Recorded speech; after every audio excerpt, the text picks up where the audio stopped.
प्रिय विद्यार्थियों नमस्कार। आपका परिष्कार क्लासेस सरदार सर के यूट्यूब चैनल पर आपका स्वागत, आपका अभिनंदन। तो हम आपको पता है बौद्ध धर्म पढ़ लिया, जैन धर्म का एक पार्ट पढ़ लिया था कि भाई जैन धर्म कौन कौन से तीर्थकर 22 तीर्थ 24 तीर्थकर हुए, जिसमें 22 की ऐतिहासिक सदिग्धता है। महावीर स्वामी के बारे में हमने पढ़ लिया था, परिचय, उसका वंश, उसने उपदेश। अब मैं टॉपिक कुछ हद तक शुरू कर दिया था जैन धर्म का प्रचार प्रसार। तो आपको सबसे पहले टॉपिक है जैन धर्म का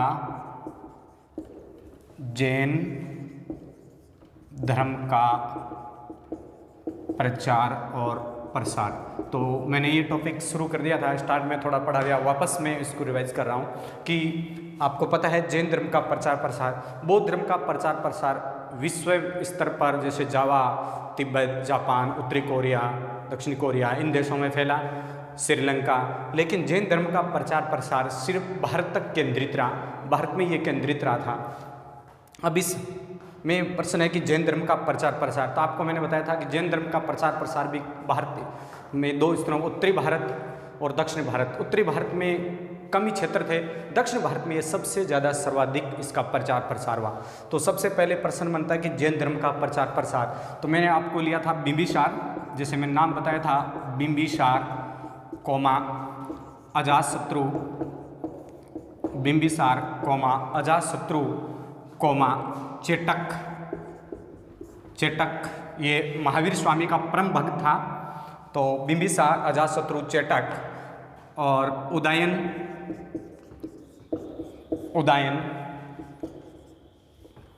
खारवेल,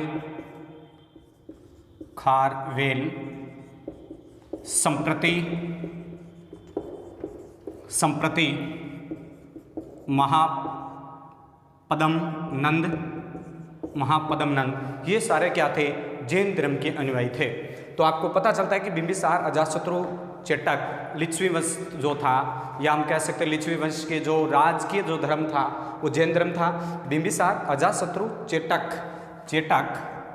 उदयन, खारवेल, संप्रति, महापद्मनंद या वत्स का राजा वत्सराज, उदयन, ये सारे किस धर्म के अनुयायी थे? जैन धर्म के अनुयायी थे। इसके बदले में यदि बात करूं तो आपको सबसे ध्यान में रखना है कि जैन धर्म का जो गढ़ था, ये सारे शासक जैन धर्म के अनुयायी थे। बिंबिसार, अजातशत्रु, चेटक, उदयन, खारवेल, संप्रति, महापद्म, वत्सराज के उदयन, और उदयन जो आपको पता हर्यक वंश का शिशु अजातशत्रु का बेटा था उदयन। ये सारे जैन धर्म के क्या थे? अनुयायी थे। अब इसके बाद में प्रश्न उठता है, यदि मैं एक एक की व्याख्या करूं तो आपको पता है महावीर स्वामी के जो लिच्छवी वंश के साथ जिन्होंने त्रिशला, उनकी जो माँ थी वो लिच्छवी वंश की चेटक की बहन थी। और आपको पता है लिच्छवी वंशों का जो राजकीय धर्म था वो कौन सा था? जैन धर्म था। उसके बाद में प्रश्न उठता है कि मैं यदि एग्जाम्पल लूँ, और भी बढ़िया सारे, जैसे एग्जाम्पल लूँ महापद्मनंद, तो ये नंद वंश का संस्थापक था। इस महापद्मनंद ने क्या किया था? 4वीं शताब्दी ईसा पूर्व में जैन धर्म का कलिंग उड़ीसा में प्रचार प्रसार किया था। तो इससे प्रतीत होता है कि नंद वंश के शासक जैन धर्म के पोषक थे। नंद वंश के शासक वो जैन धर्म के अनुयायी थे या जैन धर्म के पोषक थे। यदि मैं बात करूं नंद वंश के शासक धनानंद, उन्होंने कलिंग उड़ीसा में नहर बनवाई थी। तो ये तो पद्मनंद का।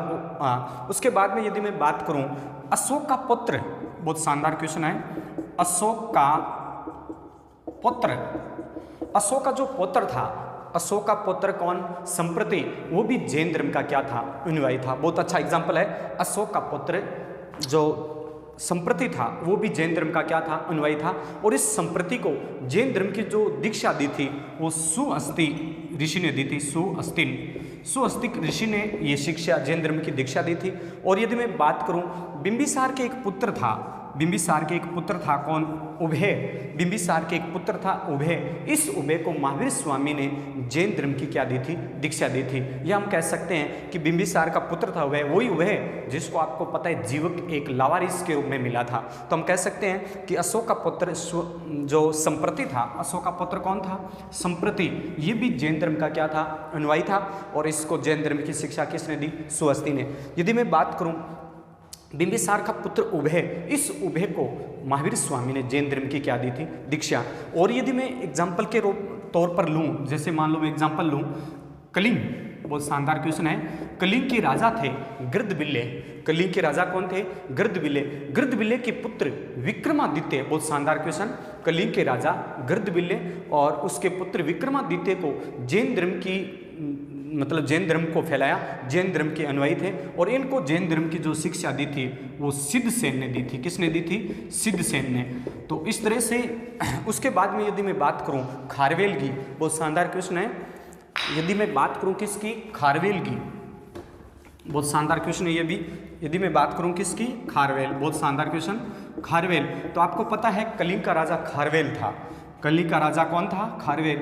इसी खारवेल से ये प्रतीत होता है कि कलिंग का राजा खारवेल भी जैन धर्म का क्या था? अनुयायी था। ये भी एक जैन धर्म का अनुयायी। इसका प्रमाण हमें हाथी गुफा, बहुत शानदार क्वेश्चन, हाथी गुफा अभिलेख से इसकी जानकारी मिलती है। किससे मिलती है? हाथी गुफा अभिलेख से, जो उड़ीसा में है। और यह हाथी गुफा अभिलेख ही जैन धर्म का प्राचीनतम साक्ष्य प्रस्तुत करता है। उसके बाद में यदि मैं बात करूं और जैसे जितने भी वंश थे, जैसे मैं एग्जांपल दूं आपको, जैसे नंदवंश,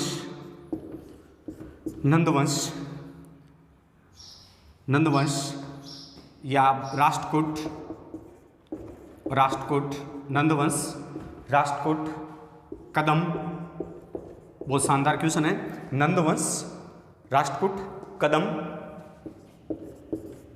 पश्चिमी गंग, पश्चिमी नंद, राष्ट्रकूट, कदम, पश्चिमी गंग, चालुक्य, पल्लव, पांडे, ये सारे किस धर्म के थे? जैन धर्म के अनुयायी थे। यदि मैं पाल वंश को छोड़ दूं, क्योंकि पाल शासक हमेशा बौद्ध धर्म के अनुयायी थे, वो ओम नमः के नाम से पुकारते थे, तो नंद, राष्ट्रकूट, कदम, पश्चिमी गंग, चालुक्य, पल्लव, पांडे, ये सारे किस धर्म के अनुयायी थे? जैन धर्म के अनुयायी थे। इसके यदि मैं बाद में एग्जाम्पल दूँ, जैसे मान लो आपको बहुत शानदार एग्जाम्पल दिया जाता है कि जितने भी अशोक, आपको मैं यदि इसको मैं गुप्त काल में ले जाऊँ, मौर्य काल में मैंने आपको बताया संप्रति था, वो जैन धर्म का अनुयायी था। उसके बाद में आया गुप्त काल, तो गुप्त काल में भी जैन धर्म के हमें प्रमाण मिले। हम इससे बात हमें यह प्रतीत होता है कि गुप्त काल में जैन धर्म का चरम सीमा पर था, उत्कर्ष सीमा पर था, क्योंकि उस समय में आपको पता है रामगुप्त के समय में हमें सजन अभिलेख से, मतलब सजन अभिलेख राष्ट्रकूट वंश का राजा अमोघ वर्ष का है, उस अभिलेख से हमें दर्जनपुर से एक जैन मूर्तियां मिली। इससे पता चलता है कि गुप्त काल में जैन धर्म के क्या थे? मतलब कुछ मुख्य के अंदर थे। और यदि मैं इसका एग्जाम्पल लूँ तो उत्तर भारत में आपको ध्यान में रखना है, उत्तर भारत में जैन धर्म क्या थे? उत्तर भारत में जैन धर्म का जो केंद्र था, देखो मैं बताऊं, उज्जैन, बहुत शानदार क्वेश्चन, उज्जैन और एक मगध, ये उत्तर भारत के क्या थे? जैन धर्म के केंद्र थे। लेकिन मेन जैन धर्म था वो किस भारत में फैला? दक्षिण भारत में फैला। इसके बाद में हम एग्जाम्पल के तौर पर यहाँ पढ़ सकते हैं कि उज्जैन जैन संघ धर्म को लेकर ये जो दक्षिण भारत के राजा बताए मैंने आपको, जैसे मैं यदि बात करूँ अमोघ राष्ट्रकूट पश्चिमी गंग की, बहुत शानदार गंग पश्चिमी गंग की, तो आपको पता है पश्चिम गंग में एक राजा हुआ था। पश्चिम गंग के एक राजा था जिसका नाम था काकिनी बर्म। पश्चिमी गंग का जो एक राष्ट्रकूट जो पल्लव संस्थापक था गंग वंश का, काकिनी वर्मा था। इसी काकिनी वर्मा को सिद्धसेन ने उसे जैन धर्म की शिक्षा दी थी। यदि मैं इसको तौर पर एग्जाम्पल के तौर पर और दूं, जैसे मान लो श्रवण बेलगोला, एक बहुत शानदार क्वेश्चन है, श्रवण बेलगोला, बहुत शानदार क्वेश्चन। श्रवण बेलगोला, तो ये जैनियों का काशी कहलाता है। जैन धर्म का क्या कहलाता है? जैन धर्म का काशी, जैन धर्म का ये काशी था। तो श्रवण बेलगोला जैन धर्म का काशी था। और या हम ऐसे कह सकते हैं जैन धर्म का ये महाकुंभ कहलाता है। क्या कहलाता है? जैन धर्म का महाकुंभ। क्योंकि अब जैसे नाम से पता चल रहा है श्रवण एक संस्कृत भाषा से शब्द से बना है, संस्कृत भाषा के शब्द से बना है। श्रवण एक श्रमण संस्कृत भाषा के शब्द से बना है। और श्रवण का शाब्दिक अर्थ होता है प्रीत्यागी। क्या होता है? प्रीत्यागी। और यदि मैं बात करूं बेलगोला, तो आपको पता है ये बेलगोला शब्द है, नहीं बेलगोला शब्द, ये बेलगोला शब्द कन्नड़ भाषा का शब्द है। किस भाषा का शब्द है? कन्नड़ भाषा का शब्द। और कन्नड़ भाषा में बेलगोला को क्या कहते हैं? बेलगोला का मतलब होता है सफेद कुआं, या हम कह सकते हैं सफेद तालाब। सफेद तालाब। तो बहुत शानदार शब्द है श्रवण बेलगोला।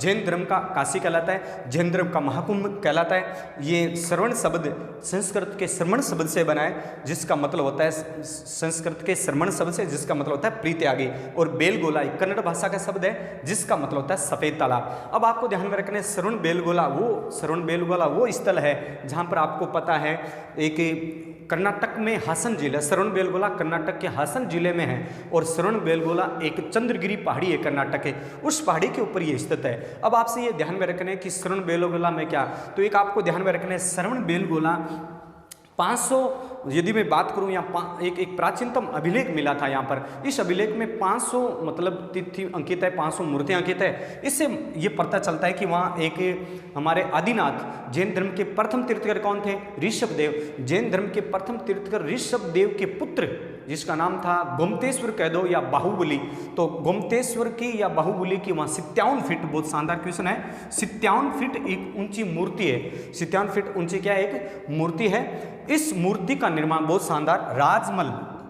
बहुत शानदार क्वेश्चन है, परीक्षा में आज आया हुआ प्रश्न है।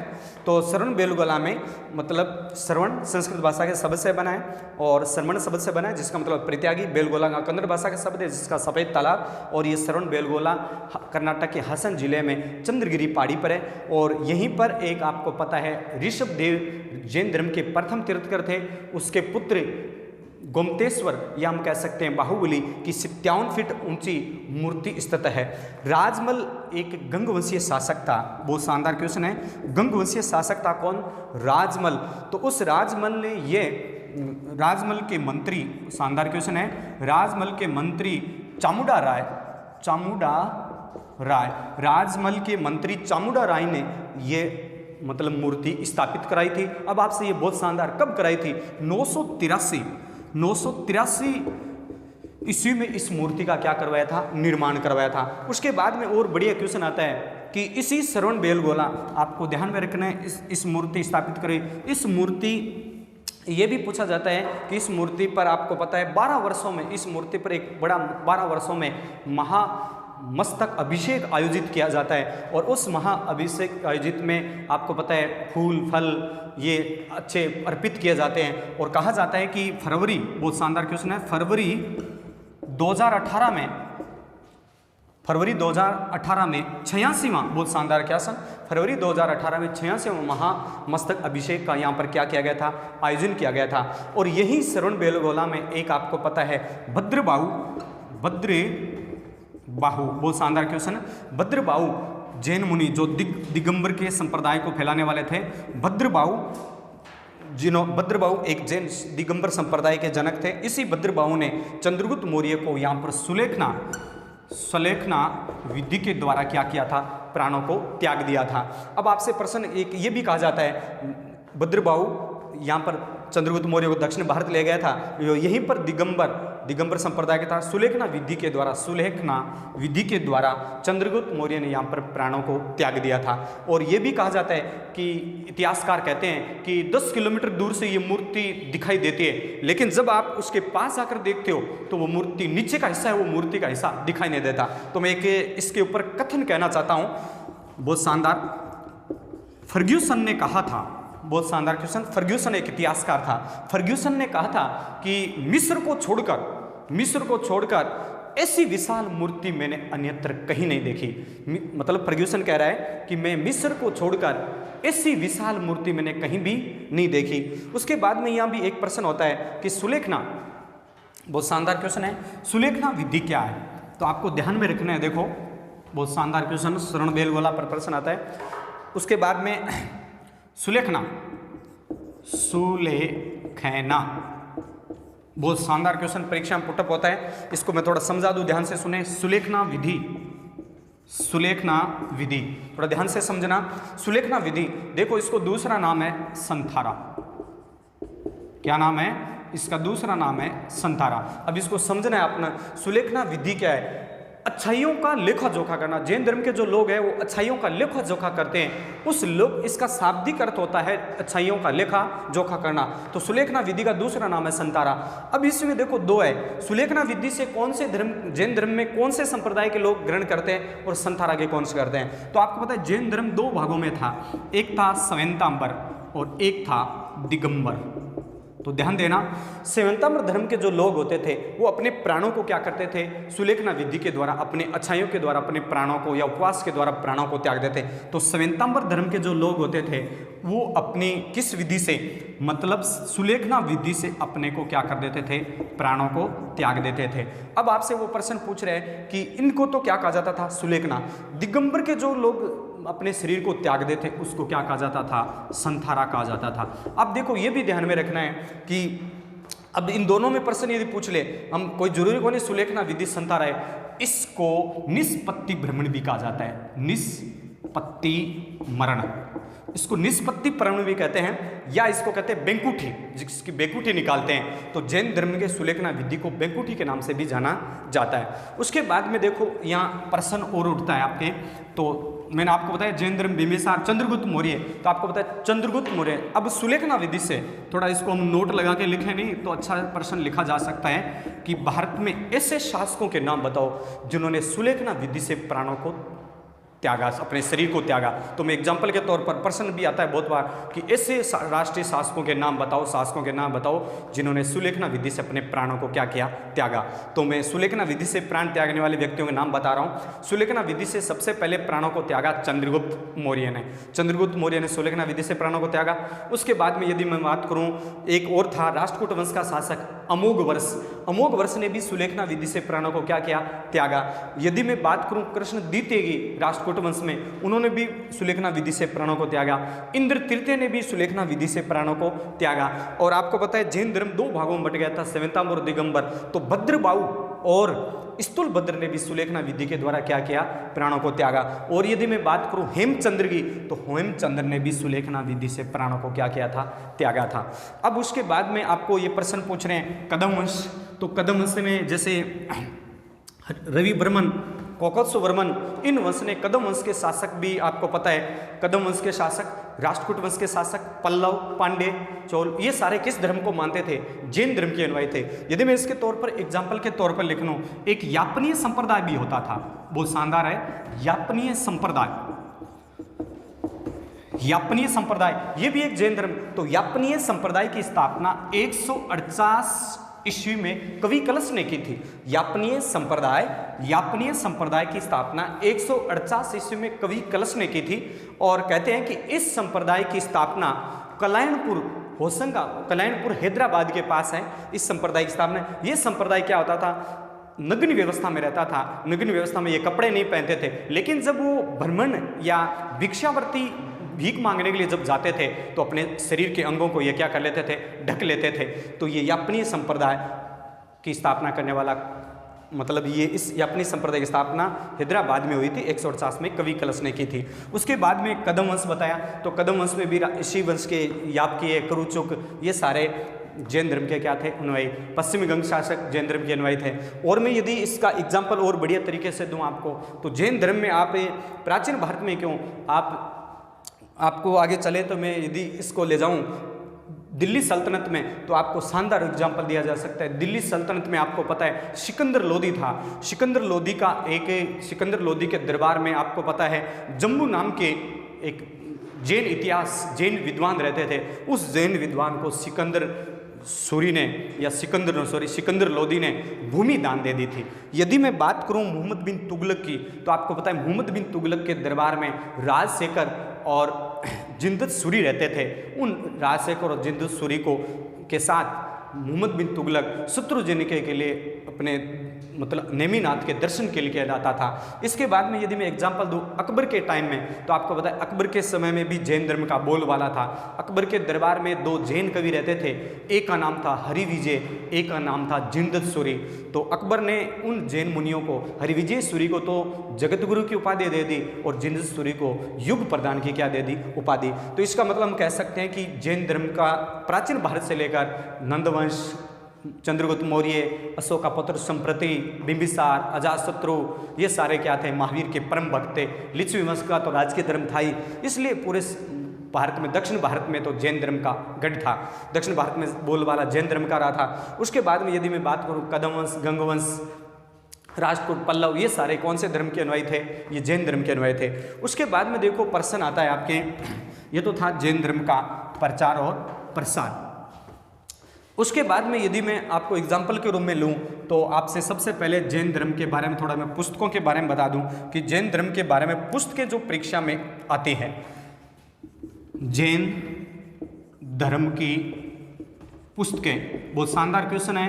पुस्तकें तो आपको शीर्ष से ध्यान में रखना है, जैन धर्म की पुस्तकें। तो सबसे पहले यदि मैं बात लूँ आगम की, आगम, और उसके बाद में यदि मैं बात करूँ आगम, आगम और सयादवाद, आगम जैन धर्म की पुस्तकें या जैन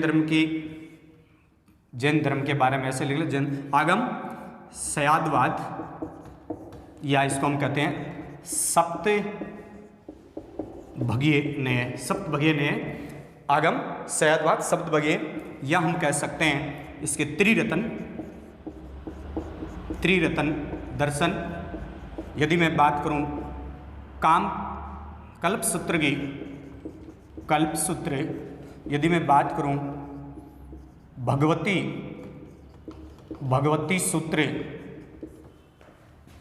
ये सारे क्या थे, ये जैन धर्म। थोड़ा इसके समझना, यहाँ से प्रश्न आता है परीक्षा में। आगम का मतलब होता था जैन धर्म का जो प्राकृत, जो अर्धमागधी में जो उपदेश, क्योंकि आपको ध्यान में रखना है कि जैन धर्म की भाषा प्राकृत, या और महावीर स्वामी ने जो उपदेश दिए वो अर्धमागधी में दिए। आगम एक प्राकृत भाषा का ग्रंथ था, इसमें जैसे 12 अंग थे, 12 उपांग थे, इनको आगम साहित्य के नाम से। सयादवाद या सप्तभगनियम, आपको पता सयादवाद का मतलब होता है, या इसको हम ऐसे भी कह सकते हैं अनेकतावाद। अनेकतावाद का मतलब होता है एक में एकता का निवास करना। सयादवाद का मतलब होता है, जैसे मैं इसको मैं परिभाषा दूं, एक प्रश्न आता है, शायद है, शायद नहीं है, शायद वस्तु है, शायद नहीं है, या शायद अव्यक्त है, कुछ वस्तु हो सकती है, नहीं भी हो सकती है, उसी का नाम क्या था, सयादवाद। इसको सापेक्षवाद का सिद्धांत भी कहते हैं, इसे सप्तभगनी नाम के सिद्धांत से जाना जाता है।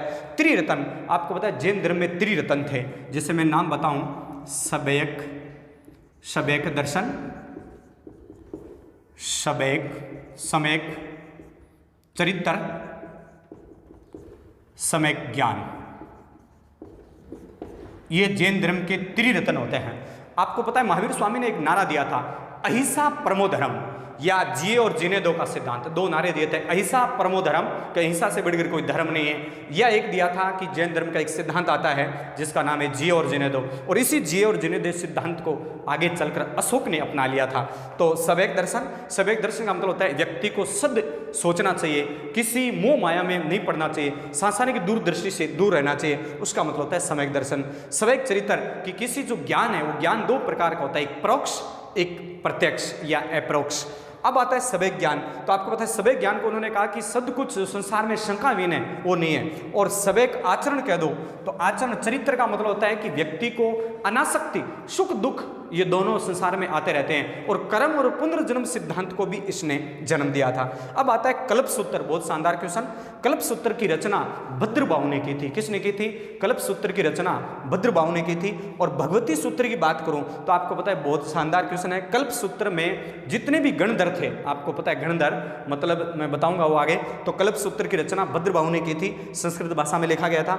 भगवती सूत्र, तो आपको पता है भगवती सूत्र भी एक जैन ग्रंथ है, और इसी भगवती सूत्र में 16 महाजन पदों का क्या मिलता है? उल्लेख। और इसी भगवती सूत्र में मखली गोसाल और महावीर स्वामी के आपस में वाद विवाद, और इसी भगवती सूत्र में नरक और स्वर्ग का भी क्या मिलता है? वर्णन मिलता है। और यदि मैं इसमें बात करूं, आपको पता है जैसे आगे हम पढ़ेंगे सयादवाद सिद्धांत, एक और आता है सलाका पुरुष अवधारणा। बहुत शानदार क्वेश्चन है, सलाका पुरुष अवधारणा। सलाका पुरुष, बहुत शानदार, सलाका पुरुष अवधारणा। सलाका पुरुष अवधारणा, तो इसमें थोड़ा ध्यान देना, बहुत टॉप क्वेश्चन है, कई बार पूछ लेते हैं सलाका पुरुष अवधारणा क्या है। सलाका पुरुष अवधारणा, इसका मतलब होता है महान पुरुष। क्या मतलब होता है? महान पुरुषों महान पुरुष के बारे में। तो ध्यान देना, सलाका पुरुष की अवधारणा किससे संबंधित है, तो आपको ध्यान में रखना है सलाका पुरुष की अवधारणा जैन धर्म से संबंधित है। अब आपसे पूछेगा कि सलाका पुरुष अवधारणा है क्या, तो ये सलाका पुरुष महान पुरुषों की एक मतलब संख्या थी। महान पुरुषों की संख्या कितनी थी? 63 थी। कितनी थी? 63। अब आपसे पूछेगा सीधा सलाका पुरुष की अवधारणा किस धर्म से है, तो सलाका पुरुष की अवधारणा जैन धर्म से संबंधित है। इसमें 63 महान पुरुषों की चर्चा की गई थी। अब आपसे वो पूछ रहे हैं 63 महान पुरुष कौन, तो 63 महान पुरुष में बताऊं, 24 तो तीर्थकर, 24 तो क्या थे? तीर्थकर थे, ध्यान देना। और 12 चक्रवर्ती राजा थे। 12 क्या थे?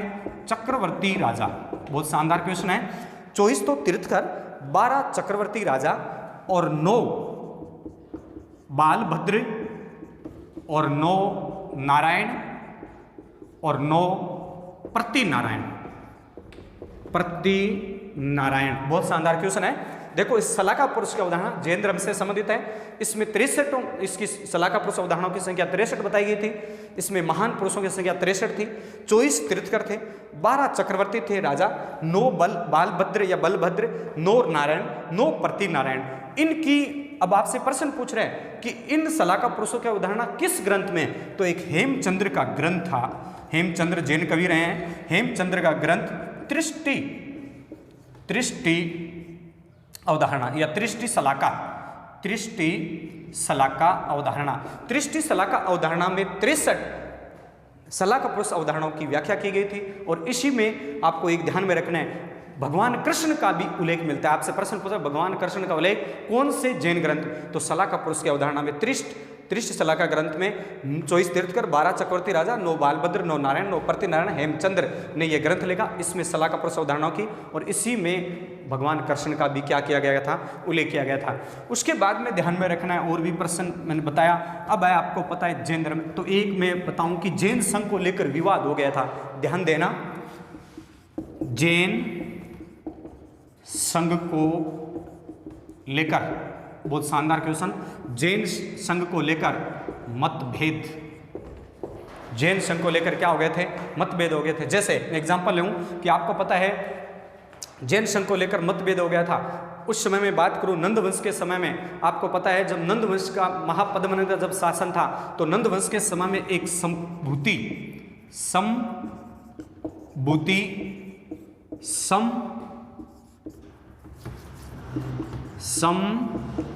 एक जैन संत हुए थे।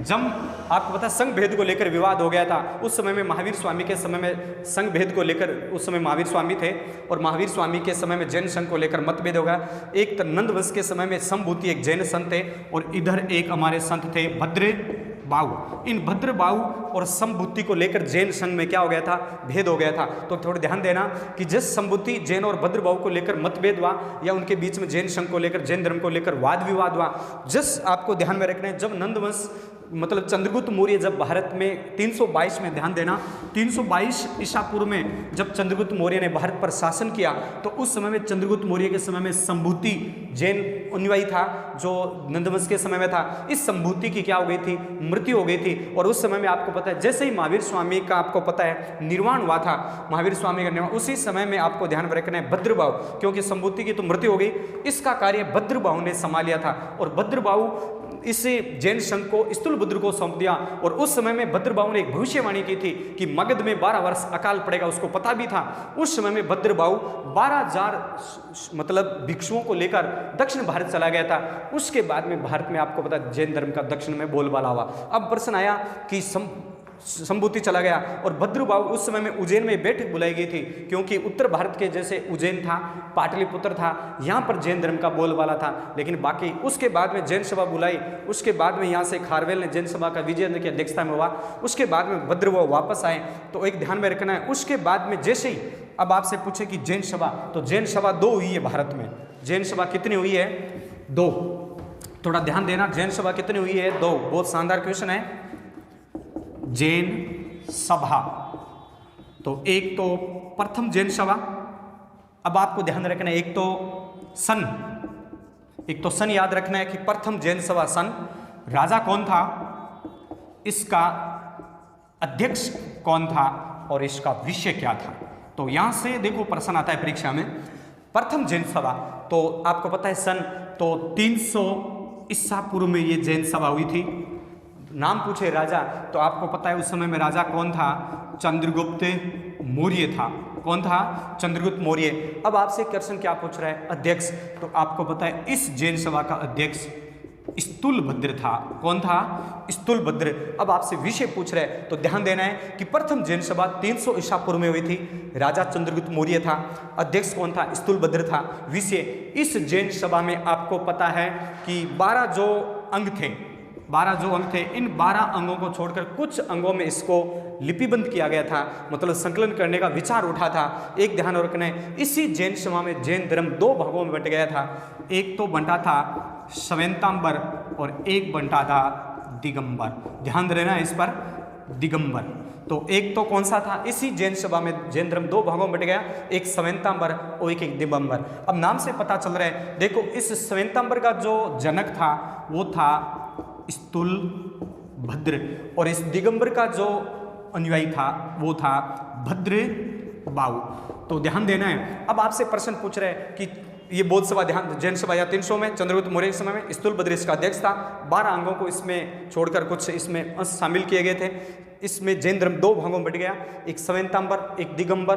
श्वेतांबर को बढ़ाने वाला स्थूलभद्र था, दिगंबर को भद्रबाहु। अब आपसे वो प्रश्न पूछ रहे हैं श्वेतांबर, श्वेत का मतलब होता है सफेद कपड़े। नग्न व्यवस्था में जो संत रहते थे वो श्वेतांबर कहलाते थे।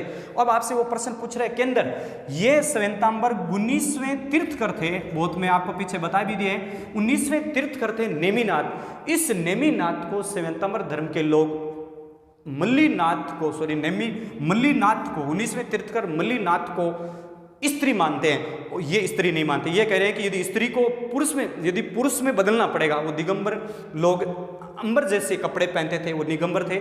ये नग्न व्यवस्था में, ये स्थूलभद्र ये सफेद कपड़े में रहते थे, ये नग्न व्यवस्था में रहते थे। स्थूलभद्र की बात आए तो श्वेतांबर का स्थूलभद्र था, इसका भद्रबाहु था। अब आपसे केंद्र पूछें तो इसका मुख्य केंद्र कौन सा था? मगध था, मथुरा था और उज्जैन था। मतलब इन क्षेत्रों में ये श्वेतांबर उत्तर भारत में फैला। दिगंबर की बात करूं तो दिगंबर एक तो था पुंडवर्धन है पश्चिम बंगाल में और एक है कर्नाटक में। तो ये यहाँ जैन धर्म बड़ा था। अब आपसे प्रश्न पूछ रहे हैं कि ये तो मैंने आपके पास श्वेतांबर दिगंबर, ये भगवान को महावीर स्वामी, इसका जो अनुयायी थे महावीर स्वामी दिगंबर संप्रदाय का था। और महावीर स्वामी से पहले जितने भी थे निग्रंथ संप्रदाय के, जो जैसे पार्श्वनाथ, तो पार्श्वनाथ श्वेतांबर धर्म के अनुयायी थे और महावीर स्वामी दिगंबर के अनुयायी थे। ये क्या करते थे?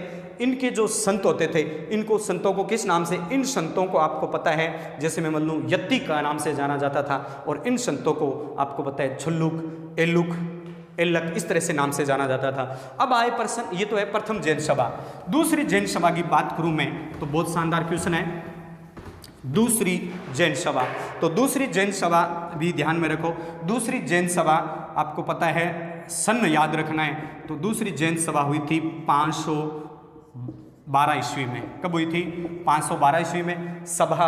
अब याद रखना है उस समय में राजा कौन था? बहुत शानदार क्वेश्चन है। दूसरी जैन सभा 512 ईस्वी में राजा कौन था? उस समय में राजा सर्वसेन था। सर्वसेन एक मैत्रेय वंश का शासक था, मैत्रेय वंश का शासक सर्वसेन। अब आपसे वो पूछ रहा है कि कहाँ हुई? तो ये जैन सभा पहली, यदि आपको प्रश्न थोड़ा ध्यान में दोबारा वीडियो, पहली जो बौद्ध जैन सभा हुई थी वो पाटलिपुत्र में हुई थी और दूसरी जैन सभा हुई थी वो वल्लभी में हुई थी। कहाँ हुई थी? वल्लभी, गुजरात में। तो सन 512 में राजा सर्वसेन मैत्रेय वंश का, कहाँ हुई? वल्लभी में। अब आपसे वो प्रश्न पूछ रहा है अध्यक्ष। तो जैन धर्म का दूसरी जैन सभा का अध्यक्ष था देवार्दी शर्मण इसका अध्यक्ष था। अब आपसे वो पूछ रहे हैं कि विषय, दूसरी जैन सभा में ध्यान रखना है, दूसरी जैन सभा में 12 अंगों को छोड़कर 12 उपांग, 6 भेद छेद सूत्र, 4 भाग्य सूत्र, 10 प्रकीर्णकों को इस जैन सभा में लिखा गया था। और अब आपसे पूछ रहे हैं कि दूसरी जैन सभा का मूल उद्देश्य क्या था? दूसरी जैन सभा का मूल उद्देश्य था आगम ग्रंथों को वास्तविक रूप देना और जैन धर्म को आगमों को वास्तविक रूप देकर उनको लिपिबंद करना दूसरी जैन सभा का क्या था? कार्य था। तो ये तो कौन सी 2 जैन सभाएं हो गई। तो ये थोड़ा आपको ध्यान में रखना है, जैन सभाएं। उसके बाद में है जैन संघ की स्थापना। तो ये ध्यान में रखना है, जैन संघ की स्थापना हुई थी पावा में। कहाँ हुई थी? पावा। और पावा बिहार में है। कहाँ है? पावा बिहार में। यहीं पर 527 ईसा पूर्व में 72 वर्ष की आयु में महावीर स्वामी का निर्वाण प्राप्त हुआ था। महावीर स्वामी का यहाँ पर क्या हुआ प्राप्त? निर्वाण। तो जैन संघ की स्थापना पावा में बिहार में, और 527 ईस्वी में 72 वर्ष की आयु में महावीर स्वामी का निर्वाण हुआ। यहीं पर जैन संघ की क्या हुई थी? स्थापना। इस पावा में 11 गणधरों को पावा में महावीर स्वामी ने दीक्षित किया था, जैन धर्म की दीक्षा दी थी। अब कहा जाता है कि महावीर स्वामी की मृत्यु से पहले 10 गणधरों की मृत्यु हो गई थी। बहुत शानदार क्वेश्चन है, बहुत टॉप क्वेश्चन। महावीर स्वामी के देखते देखते 10 गणधरों की क्या हो गई थी? मृत्यु हो गई थी। 2 गणधर बचे थे। मैं 2 गणधर, प्रथम गणधर, बहुत शानदार क्वेश्चन है। प्रथम गणधर था इंद्रभूति। बहुत शानदार क्वेश्चन। प्रथम जो गणधर था वो कौन था? इंद्रभूति। और अब आपसे पूछ रहे हैं कि 2 गणधर बचे, प्रथम गणधर इंद्रभूति, एक गणधर और बचा जिसका नाम था शूद्रमन। क्या था? शूद्रमन। अब आपसे वो प्रश्न पूछ रहा, और भी इतना ज्यादा पूछेगा नहीं। गणधरों की संख्या कितनी थी? 11। कहाँ के थे? मगध के। 11 ब्राह्मण थे। इसमें 10 की महावीर स्वामी के दौरान अचानक मृत्यु हो गई। 2 बचे। प्रथम गणधर था इंद्रभूति और शूद्रमन। अब कहा जाता है कि जब महावीर स्वामी का जब निर्वाण प्राप्त हुआ था तो इंद्रभूति की उस समय में क्या हो गई? मृत्यु। इंद्रभूति की मृत्यु के बाद कौन बना अध्यक्ष? शूद्रमन बना। जब महात्मा बुद्ध का निर्वाण हुआ था, महात्मा बुद्ध का जब निर्वाण हुआ था, उसी समय में मगध के राजा अजातशत्रु शूद्रमन से चंपा में मिलने जा रहे थे। उसी समय में शूद्रमन की भी केवल्य मतलब मोक्ष को प्राप्त हो गया था। उसके बाद में शूद्रमन के बाद में जो जैन संघ की जो स्थापना की थी वो जम्बू ने की थी। क्या की थी? जम्बू ने। और इस जम्बू की जानकारी हमें भद्र बाहु की रचना कल्प सूत्र में इसका क्या मिलता है? वर्णन मिलता है। तो ये थी जैन संघ की क्या थी? स्थापना। उसके बाद में देखो ध्यान में रखना है आपको जैन धर्म का। तो मैंने आपको बताया जैन धर्म का बोलबाला भारत में था बहुत ज़्यादा। तो आपको मैं इसका एग्जाम्पल दूँ, जैन धर्म ने क्या क्या ख्याति प्राप्त की। आपको पता है चालुक्य वंश का एक वंश था। चालुक्य वंश का राजा था उस समय में गुजरात में, क्योंकि चालुक्य को सोलंकी वंश भी कहते हैं। उस समय में वहाँ का राजा था भीमफस्ट के मंत्री था विमल शाह। भी इसने स्थापत्य कला में क्या किया? तो हम कह सकते हैं कि जैन धर्म की स्थापत्य कला में बहुत महत्वपूर्ण योगदान था कि उस भीमफस्ट के मंत्री विमल शाह ने हमारे राजस्थान में माउंट आबू में देलवाड़ा का जैन मंदिर बनाया था, जिसका नाम देलवाड़ा का जैन मंदिर 1031 में बनाया था। उस मंदिर उसके बाद में हम कहेंगे एक भाई और था उनका नेमिनाथ की, वहाँ पर आदिनाथ की मूर्ति स्थापित है। एक वहाँ दूसरे वस्तुपाल और तेजपाल भाइयों ने 1232 में भी वहाँ पर एक जैन मंदिर का निर्माण करवाया था। उसके बाद में एक एग्जाम्पल दूँ, उड़ीसा में आपको बताया उदयगिरी की पहाड़ियाँ हैं, गुफा है। वो उदयगिरी की गुफा की पहाड़ियों का निर्माण जैन शासक खारवेल ने बनाई थी। वो प्राचीन गुफाएं थी। यदि मैं बात करूँ सदाशिव गुफाएं जो तमिलनाडु में, वो भी जैन धर्म की क्या थी? गुफाएं थी। हम बात करें बिहार में, चौसा है बिहार में, चौसा में कांसे की बनी एक जैन मूर्ति मिली थी। इससे पता होता है कि भाई जैन धर्म स्थापत्य कला में रुचि थी। और भी मैं यदि बात करूं, एक एहोल अभिलेख का रचयिता रवि कीर्ति वर्मा ने उस समय में कर्नाटक में भी जैन मूर्तियों का क्या मिला? प्रमाण मिला। यदि मैं बात करूं राजस्थान की जोधपुर में ओसिया मंदिर है, वो ओसिया मंदिर का निर्माण भी जैन शासकों ने करवाया था। यदि मैं बात करूं और बढ़िया एग्जाम्पल कि हमारे राजस्थान में एक रणकपुर का पाली में मंदिर है, तो रणकपुर का जैन मंदिर 1444 में बनाया गया था, जिसमें 1444 का खंभों का अजायब घर कहा जाता है। ये जैन स्थापत्य कला के क्या थे? प्रमाण थे। तो हम कह सकते हैं कि जैन धर्म का भी बोलबाला था।